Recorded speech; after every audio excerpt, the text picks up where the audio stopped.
I work with Corinne quite a lot, and I know Corinne won't say it, but when I took over one role from Corinne many years ago, she'd set up a huge investment committee, and I just realised how much effort and work she'd put in, and it was managing £90 million worth of investment. So really, Corinne's got a lot of experience she'll bring to us tonight, and I know from the conversations I've had with Corinne, she won't be able to cover absolutely everything, but I think it'll be really insightful because she just has so much experience in the numbers and the managing major investments. So Corinne, I'll let you talk to us a bit more about what you've done. Okay. Yeah, by way of a little bit of an introduction. So my background is that my degree was in statistics and operational research.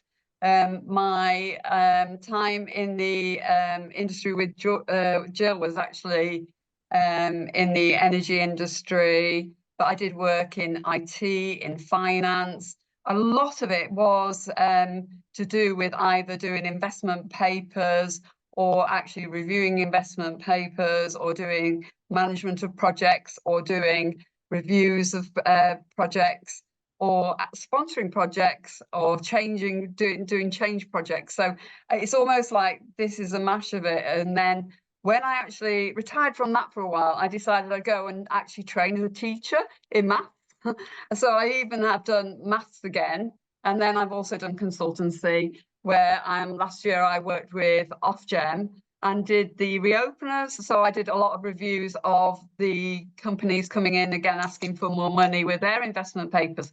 So to say I'm steeped in a lot of business cases is true, really, on this. So I'm hoping to try and share some of that knowledge. We're going to look at that both in terms of my change management knowledge, my program knowledge, and also that sort of review. So I'm sorry, I can hear someone. Take questions at the end, or if everyone can go on silent, that'd be useful. So what I want to do today is to try and hopefully do a little bit of a fusion of both the maths and the business case to show that value case and try and help you along that journey. And to do that, I want to try and enlighten, explore mathematics. I know a lot of people just run for the door as soon as I start talking about this, statistics and techniques and analysis, and how you can try and get a compelling case from that.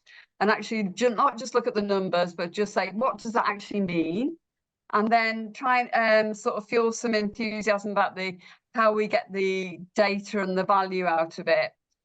By looking at how you get that in a more timely manner and how you actually sort of have to get it at the right time, get the data at the beginning when you need it. There's no point saying, if I knew that, looking in the back of, as you're driving along, you need to be able to look forward, potentially project forward, be able to look at what you need to be able to judge how you're going. Then look at meaningful engagement in change management, because at the end of the day, we want to encourage people to really encourage their change management activities, to engage in sort of communications, to engage in process improvement, to engage, what are you truly getting out of this? And I'm going to try and link the change type management activities to the actual business plan and show how some of those activities do actually give you realistic benefits that can come out of there, or even maybe some other type of benefits through there. So I'm going to take, Jill said about 20 minutes, so let's try and move through there and then we'll have a discussion. So what data do we actually need to collect? That's one of the first questions you need to ask at the beginning if you can, but don't if you haven't, just look at the type. And it's at all levels, because at the board level, they want something out of you, but equally at the working level, you need to have data. It all feeds in together, but you need to think, who wants to know what at what point, and where am I actually going to start collecting it? How will it be used? How shall I present it? If I just go to someone, I mean, you all hear about how when Sainsbury's got all their loyalty cards out, they got this massive data in, and all of a sudden no one thought about what they were actually going to use it for. They were just inundated with lots and lots of things, and they suddenly said, what shall I use it for? How shall I use it? and it was an actual futile exercise at the beginning. Now we know we even just have to think about a product and I get 2 coupons for it. So you really have to start thinking, what do I want to use? When do I want it? Get the timing in. How is it all linked? So a piece of data to do with one item, is it got an impact on something else? What factors can affect it? And I'm going to talk a little bit about that as we go through. And then how and when will it be collected and by whom? All of a sudden we start thinking, if I start collecting data, all my job's going to be is data. I don't want to be a data analyst. I'm not going to be a data analyst. And half the time it's about actually thinking, well, actually, who's already collecting that data? Where is it already? Because, you know, sales data could be in sales. HR have got a lot of data. They may not know what to do with it, or they may already use it for different things. How can I use it? Finance, they've always got data. How can we use that? And then sampling. If I haven't got the data, how will I actually go about collecting it? And what rules should I put in place in order to get that data? So sampling is a really important thing. So these are things to consider when you actually go about starting to collect the data. And it's almost like the root of, if I really want to start to get the value out of data, I need to start thinking, and I need to start thinking quite early on about it. So factors to also look at data when I'm actually looking at a change initiative. So there are sort of direct measures that I will definitely be interested in, and they will be direct measures of the changes that are happening. It could be increases in the product that I'm doing around the change, or it could be training results because I've put a change initiative in, or it could be numbers of communication. So there's very much things that are linked to change, and I can really associate myself with it, with the change. And there could be other things that are there to do with the change, but there's going to have a secondary impact as well. So I need to be starting to think about, okay, I can start thinking about collecting people's engagement type stats, but will it have a secondary effect? So should I start thinking about whether or not it will impact sickness type things, or it might impact people's outputs in other areas? So positive outputs, etc. So always sort of trying not just think in the box you're in, and thinking about that as well. There might be other initiatives happening at the same time. So when you're looking at data, you know, there are always going to be factors and variables or outliers or other things that are happening. So it's not always as pure as what's happening in your world. There could be other things in the world of change, of the change that are happening that could impact in. So I've on this, I've got, for example, a marketing initiative, and I actually was talking to Jill about one of her programs, and she was talking about at the same time as some of the actual changes that are happening, good old marketing is having some marketing campaigns going on. So will that skew her data? Well, it may well skew her data. So do we need to capture when those initiatives are happening? Yes, definitely.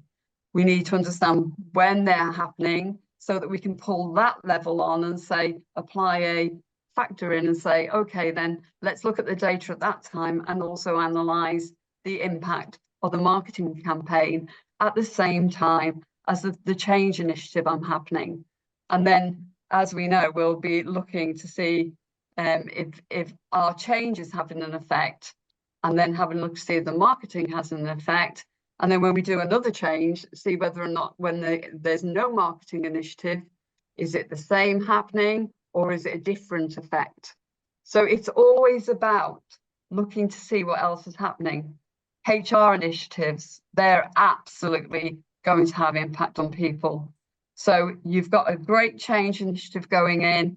You're all there, you've got everyone on board, you're communicating brilliantly with everyone, and then you've got HR doing an initiative on either, maybe it's a positive one, you make the difference, you all matter, and everyone's lifted. That's brilliant. Or you have a redundancy type process going through. that could make a difference. But if you are at least aware of what's going on around you, you can bring those factors in and you can add them into your own analysis. So back to what we're talking about in terms of the nice business case type things. So as I mentioned, I'm very much my background's very much been in regulatory, or a great deal of it.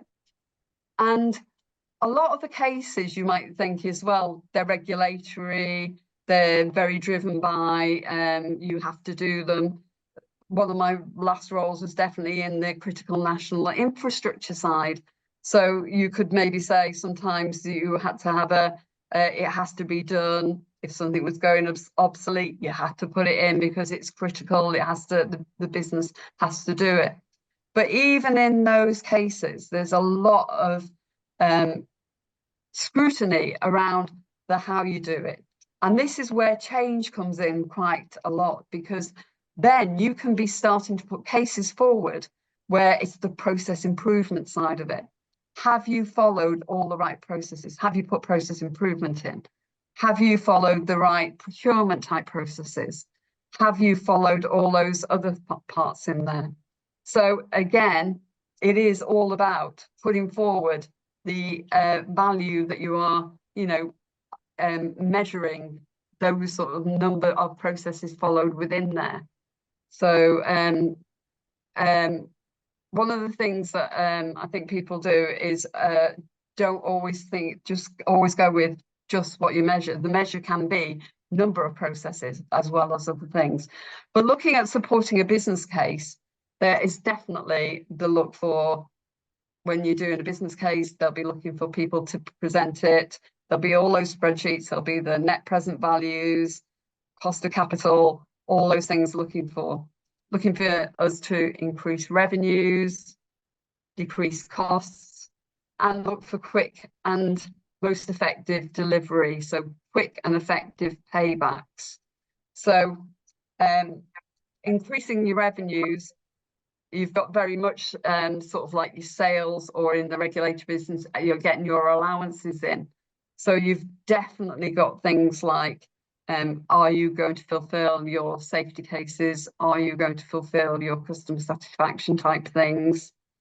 All of these, we'll talk about how they can be linked in to the work that you could be doing in your change program. Decreasing costs. Again, I will talk about that again in a minute, but decreasing costs in terms of the real physical things you can do. Can you reduce the cost of materials? Often in a lot of cases, they will get pushback because of the fact you'll say, oh, I can save 0.1 of a person. And a lot of people will be going for a lot of different lines of, I can reduce by 0.1, I can do, productivity. And then at the end of the day, no one's expecting that. Well, we do know with our sort of cases now, with this change and this agile approach, people are expecting to see much quicker, agile, actual paybacks.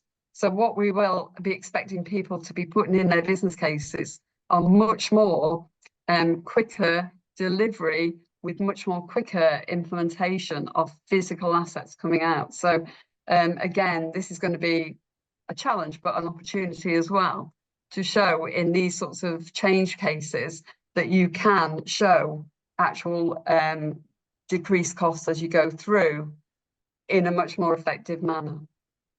So I'm going to talk through these very quickly. I know we've got lots of time. So measuring increase in revenue, outputs of existing products such as number of sales, and I talked about timeliness, so make sure weekly, monthly, monitoring increases in sales during your implementations. As I said, during these agile ones, or equally, you could do it through each sprint, or through each implementation, or at the end of a program. Then regulatory obligations, safety and customer satisfaction. And customer satisfaction, you can even be linking in later with how your can you start looking at links between customer satisfaction and employee satisfaction. how your employees are happier through the change program, are they then delivering a better service to the actual customer? Because I know in National Grid, when they always have to go out to the customer and maintain a certain level in order to get income in from the formula. So actually, is that maintained? Because also, if there's any dips in that, is it because of customer employee satisfaction? Things like this you can link. Talk about that. New product ideas. That's another way to monitor these. So these are just measures that you can put in place within your program in order to check whether or not, you know, with your new processes, your new program and implementations, whatever yours look like, you know, are they actually achieving along the way? New innovations. And I see these are things that you can actually apply along the way of the program. Reduce costs, so productivity then. So this is the one that you know, you need outputs being higher, and if they can be sort of more in terms of realizable benefits. So not if you can get productivity higher, what would you do with those extra people? How would you use them better? Error reduction and less work. So measuring errors and how they are, that's a very good measure for you to be able to put into your program to show that as you're actually reducing errors, less work, less wastage. One I was thinking of in places where you've got materials in or materials out, you know, if you can reduce your procurement budget, that's a physical way of showing people that you can actually save the company money out of the company. Engagement. I'm going to talk about engagement in a minute a bit more, because I think this is really important for people within the change community to look at engagement and to start measuring more effectively and to show, because there's a physical bottom line one where the HR company pays a lot of money out to recruit people. The less people that you lose, or the less people you need because of productivity gains, you actually save salaries because you actually don't have to replace people, and it's 30%, at least 30% to replace them. And I'm sure there's more stats out there on this. And then training, another part. These are just examples of one, and I'm sure people have got others or would like to talk about others. Improvements to training. So in the training strategy, if you actually have some evaluation metrics to actually show how successful the training is, then you can actually then use it to improve your whole implementations as you go. This helps this program and then the programs going forward. So I do think that that shows the value that for this program and for future programs as well. And I'm going to show you a technique later on that you can show like quite pictorially, quite quickly, and help people do that. So preventing sort of future errors, will validate. I'll show that statistically later as well. I'm a bit weary on time, and I really want to show some methodologies going through. So looking at this engagement sort of statistics, because I know that everyone quite likes to talk about. So when I'm talking about engagement, I'm talking about not just sort of the smiley faces where you say, am I happy this week? I'm talking about all of the engagement. I'm talking about leadership and communication. I'm talking about empowerment. I'm talking about all those things. And I'm sure that a lot of you do a lot more sort of with the psychology people to talk about that when you're doing a program. And it's about health and the change organization that you want to get as you're taking your change forward. And I think that when we look at this, the direct measurements we talked about, if we do put some nice, clear stats in place to do these measures, what you can find is that you're actually able to sort of take those, as long as you're doing them nice and quantitative and nice and, I always say consistently, so you're doing it regularly, and then you're able to check it with the HR stats. So like when people, HR stats, I mean like people doing sickness, leaving, and promotions, then you're able then to just see much better about the health of the organisation. So I think there's a whole, and I don't even think you could even scratch the surface of this in a 20-minute conversation, and certainly not in a couple of minutes of it. But I do think there's a lot of value that can be opened up in this whole engagement and satisfaction statistics area, to look at both the health of the organisation using this sort of engagement type stats. But that's a little bit different to business, but I wanted to mention that. So just some examples of statistical analysis so that we can use the last sort of 5 minutes to show you some physical things that you can do. So I talked about getting the data in. So what would I do with that? Some of that data? I always think a picture paints 1,000 words. So often it's quite nice to show them in trends or distributions, or something that just tells me quickly what is it saying to me. So I just thought it'd be quite nice to see a couple of them before we go into breakout, to see what things might tell me. So I've got some trends and distributions I'm going to talk through in a minute. And one's about box plots, and box plots are going to tell you about medians and ranges, and that's one form of averages. So everyone, when they say average, they sort of say, oh, it's the average, it's the the middle of it all. But I'm going to show how you can use that really easily, just to show the value of something, by knowing what the range of something is, and show that in a minute. Productivity graphs, time series, just looking at something over time can tell you a lot of things. And then distribution graphs, everyone knows that often just to know whether something's deviating from, a lot or not. And you can see that in the box plot as well, but you can also talk about deviations, and that can tell you a lot as well. Then correlation.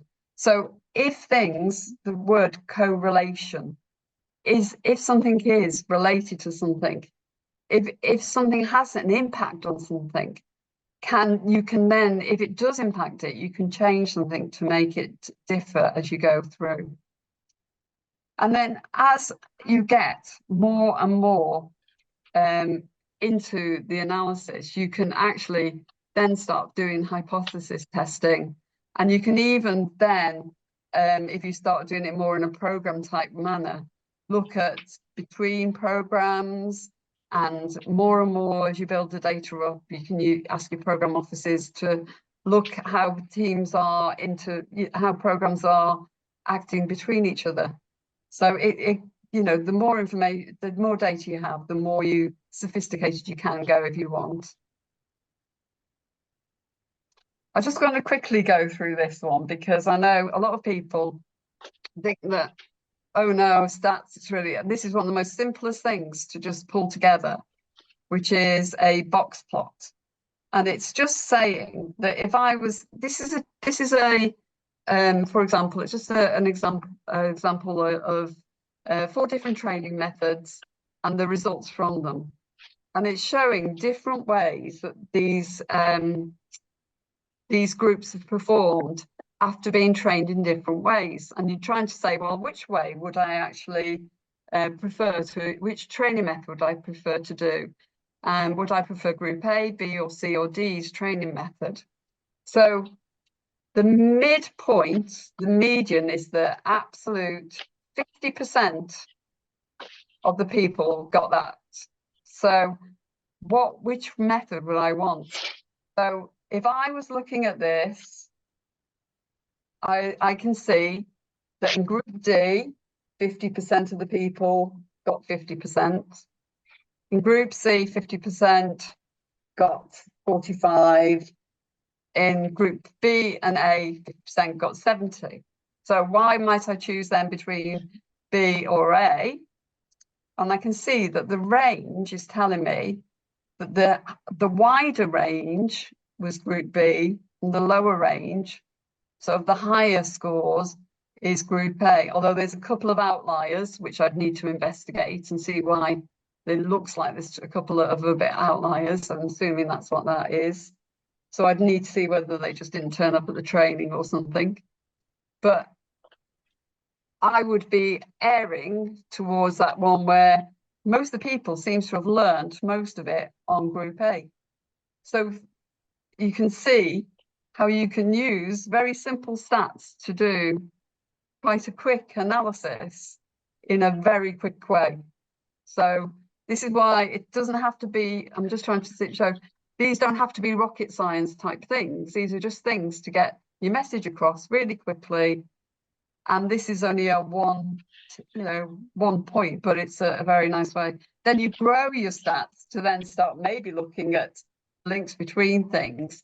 And these are only example ones, so I'm not going to go too far into these, but I might look at variables that then take whether my training methods are more effective in dependent on the type of people or other things, and look at the correlation of groups. Maybe it's by age or it's by media or other things, and you can start looking at relationships between things. So you can start building, and these sort of, whether there's a positive correlation and relationship or a negative. So I'm not going to do correlation in 2 seconds or anything like that, so you don't worry. But these are the sort of things that are very easy to start showing. And then time series, I think it doesn't take very much to look at, say, the second one is about electricity bills, but it's saying it doesn't take very much to read that and go, yeah, that's a seasonal graph saying that it goes down when it's warm in the summer.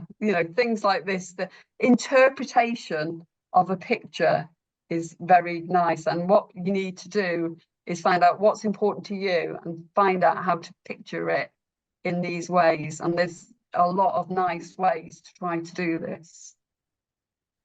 So I've gone over a bit of my time, but I hope just to show you a few little pictures to sometimes to help that. So all I really wanted to sort of say is, so I've hopefully told you about all of the, robust business cases do highlight the benefits. These increases in revenue and reductions in costs, there are net present values. We could go great into details about them. But change management can deliver those both directly and indirectly. But to do that, just need some data. I think that you don't need to necessarily supply all of the data, but you can work with colleagues in HR, colleagues in sales, and then you can then bring that together to then show, maybe in these pictorial manners, how this can then show the value the change is making. I think there's more to go in a lot of these areas, but I think the more data you build up, that the more comparable and more insightful and more valuable that data can become. So I know that was excellent. Thank you very much. Well, I've taken loads of notes because I've got this conversation tomorrow actually, and I've just been scribbling things like, don't forget poll questions will create data. One of the things I've really taken away from this is that I can be more active. There are points during my change where I can actually create, if the data isn't being collected by HR, for example, on training, on retention, on mental health, if none of that data exists, but I could be doing data, I can be doing quick polls. I don't know if the community that's on the call has noticed, but I have been trying to run a monthly poll for this community, and today I put one up which was basically asking, do you prefer Zoom or Teams, because we are a community and we're trying to respond to you. Last month it was, why are you a member of the community? And we've got some fantastic stats which we had no idea, that it was hearing the experiences of others rather than training or networking that was your absolute top piece. So I think we can create data by asking the right questions if the data isn't already being measured, which is something really useful. But Jill's going to put us into the breakout rooms now, And there's a question slide coming up, because you like to share experiences and you like to talk to each other. So the most important thing is into the breakout rooms. If you could put that slide up, Corinne, with the questions. Jill's just going to put you in. I know a number of people are dropping off because you've had half an hour, but it would be nice if we can get together and hear what people have to say. I will collect in, as I always do, I will collect in some of your thoughts so that we can include that in the write-up when we get back. So off to you, Jill.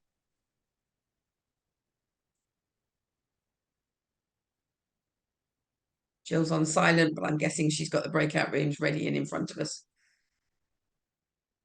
You're on silent, Jill. So pressed unmute about twice. I'm going mad. Yeah, I've just done the breakout rooms. Do I need to recreate them? I think there's about 5 in each room if you don't all disappear. There's the questions. Please take a picture of the questions. I've put them in the chat. And hopefully you'll be able, I'm going to recreate these rooms because there's a few people dropped off. So hopefully you'll be able to have a good conversation and come back and just help us to know what are you doing, what data are you using, because that's when I think we'll learn how things are working in your organisation. Okay, we've got a few minutes of discussion and off we go.